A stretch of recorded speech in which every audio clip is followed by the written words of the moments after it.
నమస్తే, welcome to Suman TV. నేను మీ విష్ణు. ప్రస్తుతంతో పాటు సర్టిఫైడ్ ఫైనాన్షియల్ ప్లానర్ రాంప్రసాద్ గారు ఉన్నారు. సో వారితో మాట్లాడదాం. నమస్తే రాంప్రసాద్ గారు. రాంప్రసాద్ గారు, చాలామంది ప్రేక్షకులు ఇంకొక టాపిక్ గురించి కూడా అడుగుతున్నారు. స్మాల్ క్యాప్ ఫండ్లు అనేవి ఈ మ్యూచువల్ ఫండ్స్లో తీసుకోవడం మంచిదేనా? ఒకవేళ తీసుకుంటే రిటర్న్స్ అనేవి ఏ స్థాయిలో ఉంటాయి, రిస్క్ అనేది కూడా ఏ స్థాయిలో ఉంటుంది? సో చాలామంది దీని గురించి అడుగుతున్నారు. సో డీటెయిల్డ్గా తెలియజేయగలరు. స్మాల్ క్యాప్ ఫండ్స్ అనేవి యాక్చువల్లీ ఒక లాజిక్ ఉందండి. మీరు కనుక ఒక 10 years ఇన్వెస్ట్మెంట్ కంటిన్యూ చేయగలిగితే, 10 years కనుక చేయగలిగితే మీ లార్జ్ క్యాప్ ఫండ్స్ కన్నా మిడ్ క్యాప్ ఫండ్స్ కాస్త హైయర్ రిటర్న్ ఇస్తుంది. Mid cap funds at the same time 10 yearsలో స్మాల్ క్యాప్ మిడ్ క్యాప్ కన్నా ఎక్కువ రిటర్న్ ఇస్తుంది. కానీ షార్ట్ పీరియడ్లో ఇది రివర్స్లో ఉంటుంది. షార్ట్ పీరియడ్ రివర్స్ రిస్క్ అనేది రివర్స్లో ఉంటుంది. దీనికి షార్ట్ పీరియడ్లో ఏమవుతుంది, మీకు స్మాల్ క్యాప్ ఒకసారి ఇప్పుడు మనకి most popular small cap fund ఒకటి ఉంది మార్కెట్లో, ఎస్బీఐ స్మాల్ క్యాప్ ఫండ్ అంటారు. SBI small cap fund. అది 1 yearలో 2014లో విత్ ఇన్ 1 year 111% రిటర్న్ ఇచ్చింది. 111% రిటర్న్ ఇచ్చింది 1 yearలో. అలానే దాని తర్వాత ఇయర్స్లో ఒకసారి -20% రిటర్న్ ఇచ్చింది. -20. కస్టమర్ ఈ రెండు కనుక తట్టుకోగలిగితే స్మాల్ క్యాప్ తీసుకోవచ్చు. ఈ రెండు తట్టుకోగలిగినప్పటికి కూడా అతని ఇన్వెస్ట్మెంట్ టైం పీరియడ్ అనేది మినిమం 10 years ఉంటే స్మాల్ క్యాప్ తీసుకోవచ్చు. Minimum 10 years. చాలామంది స్టాక్స్ చెప్తున్నారు కదా మనకి అద్భుతమైన రిటర్న్ వచ్చాయి, 70-80% వచ్చాయి లాస్ట్ 1 yearలో అని. అందరూ సైంటిస్టులు అయిపోయారు, చెప్పేస్తున్నారు అద్భుతంగా నేను పోర్ట్ఫోలియో డిజైన్ చేస్తాను. కానీ గత 1 yearలో ఈ స్మాల్ క్యాప్ కేటగిరీలో ఒక ఫండ్ ఉంది, క్వాంట్ స్మాల్ క్యాప్ ఫండ్ అని. Quant small cap. క్వాంట్ అనేది ఒక ఫండ్, ఒక ఏఎంసీ. ఓకే, ఆ ఫండ్ 1 yearలో ఇచ్చిన రిటర్న్ 175%. 175. ఎస్, అంటే 175% రిటర్న్ విత్ ఇన్ 1 year ఇచ్చింది. ఇప్పుడు అలా అని చెప్పేసి 175 బిగ్ అని చెప్పి ఇప్పుడు దూకడానికి లేదు దాంట్లో. మళ్ళీ 175 అవ్వదు కదా, మేబీ నెక్స్ట్ ఇయర్ -40% ఇవ్వచ్చు. కానీ అటువంటి స్మాల్ క్యాప్ ఫండ్లో మీరు 10 years ఉంటే 10 years average return large cap కనుక 12 ఉంటే మిడ్ క్యాప్ 13-14 ఉంటుంది, స్మాల్ క్యాప్ 16-17 ఉంటుంది. ఓకే. సో అయితే మనం అండర్స్టాండింగ్ 10 years వరకు ఇన్వెస్ట్ చేస్తున్నాం, కానీ 10 years ఉండే అవకాశం ఉండకపోవచ్చు, మధ్యలో అత్యవసరాలు రావచ్చు, తీయాల్సి రావచ్చు. కాబట్టి మీకు మీ గోల్ అనేది 10-14 years తర్వాత ఉన్నా సరే పూర్తి అమౌంట్ స్మాల్ క్యాప్లో పెట్టడం కూడా కరెక్ట్ కాదు. ఓకే. స్మాల్ క్యాప్ అనేది మీ భోజనం తర్వాత పెరుగన్నం లాంటిది. ఓకే ఓకే ఓకే, చివరిగా ఫినిష్ చేయాలంటే పెరుగన్నం వేసుకుంటారు కదా, అలానే మీ పోర్ట్ఫోలియోలో ఒక స్మాల్ క్యాప్ స్కీమ్ కూడా పెట్టుకోండి. దానికి మీ ఓవరాల్ పోర్ట్ఫోలియోలో కాస్త వెయిటేజ్ ఇవ్వండి, ఒక 5% ఆ 10%, దాని బియాండ్ ఇవ్వద్దు. సో ఇలా ఒక పోర్ట్ఫోలియో బిల్డ్ చేసుకుని వెళ్తున్న క్రమంలో ఒక ఇన్వెస్టర్కే ఒక అండర్స్టాండింగ్ వచ్చేస్తుంది.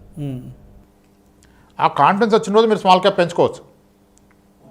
కొంతమంది ఇన్వెస్టర్స్ వెరీ క్లియర్, సార్ మీరు చెప్పిన లాజిక్ కరెక్ట్, 10 yearsలో వస్తుంది, ఇది ప్రూవ్ అయింది, నేను క్రాస్ చెక్ చేశాను, సో నేను 10 yearsలో తీయనండి, నాకు ఎన్నో అసెట్స్ ఉన్నాయి, నాకు అవసరమైతే ఒక స్థలం అమ్ముకుంటాను, పొలం అమ్ముకుంటాను, గోల్డ్ అమ్ముకుంటాను, మ్యూచువల్ ఫండ్ అమ్మనండి, సో నేను స్మాల్ క్యాప్లో పెడతా అంటారు. మేము ఎంతో కష్టపడి ఆయన పూర్తిగా పెట్టొద్దని అని చెప్పి ఒక 30-40% వెయిటేజ్ ఇస్తాం. సో స్మాల్ క్యాప్ అనేది right investment for a longer period. Longer పీరియడ్కి అయితే మంచిది. అంటే ఈ టెన్యూర్ అనేది ఎక్కువ తీసుకోవాలి. ఆ ఎక్కువ టెన్ ఉండగలిగితే ఈ మధ్యలో మీరు అన్న 100% ప్లస్ వస్తుంది, -20 వస్తుంది. ఇవన్నీ కాంబినేషన్లో మీకు లార్జ్ క్యాప్ ఫండ్స్ కన్నా మిడ్ క్యాప్ కన్నా ఒక 3-4% ఆల్ఫా ఎక్కువ ఇస్తుంది, హయ్యర్ రిటర్న్ ఇస్తుంది. సో స్మాల్ క్యాప్ తీసుకోవచ్చు, కానీ మీ పూర్తి ఇన్వెస్ట్మెంట్ స్మాల్ క్యాప్లో పెట్టకూడదు. ఓకే. దానికంటూ ఒక లిమిటెడ్ వెయిటేజ్ ఇచ్చుకోవాలి. ఒక బియాండ్ పాయింట్, ఒక 5-6 years మ్యూచువల్ ఫండ్స్ ఇన్వెస్ట్ చేశాక ఒక క్లయింట్కి పూర్తి ఐడియా వస్తుంది. మీకు ఒక ఎగ్జాంపుల్ చెప్తాను. నేను ఒక క్లయింట్ వచ్చి కలిసారు ఆఫీస్కి.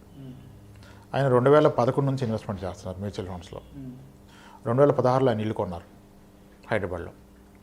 చాలా తక్కువ రేట్లో కొన్నారు, ఒక ఫ్లాట్ని 28 lakhsలో కొన్నారు ఆయన.